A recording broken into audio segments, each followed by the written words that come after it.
आखिर के भयो त पौडी खेल्न गएको बेला।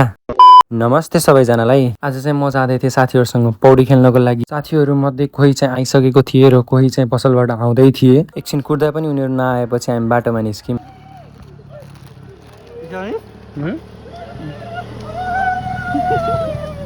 उनीहरूको चर्तीकला देखिसकेपछि हामी पौडी खेल्ने ठाउँतर्फ लाग्यौँ। ठाउँमा पुगेपछि उनीहरूले त पानी देखेर खटाउनै सकेनन् र पानीभित्र झाम फालिहाले। त्यहाँ पुगेपछि साथीहरू त रेस गर्न पो लागे त। रेस गर्ने बेला सुरुमा बसन्त जोसे पनि, तर लास्टमा गएर चाहिँ असिम लास्टै राम्रो रहेछ र असिमले जित्यो। त्यसपछि मैले देखाएँ मैले आफ्नो जादु। त्यसपछि बसन्तले आफ्नो ट्यालेन्ट देखाएर उल्टे हानिसकेको थियो। बसन्तले उल्टे हानेको देखेपछि सबै जोसिए। पहिला सुरुमा हड्डीले हाम फाल्यो, बसन्तले उल्टे हान्यो। त्यसपछि किशोरले पनि सुल्टे हान्छु भनेर सुल्टे हान्यो। म चाहिँ लागेँ हड्डीसँग चल्न।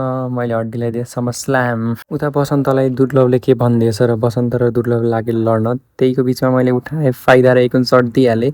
उता बसन्तले तान्यो दुर्लभलाई र तिनीहरू लागे लड्न। हामीले त्यहाँ लगभग 1.5 देखि 2 घन्टा पौडी खेल्यौँ। त्यसपछि हामी घर जाने भनेर निस्किन लाग्यौँ। Thank you everyone. आजको लागि चाहिँ यति नै। Like share subscribe.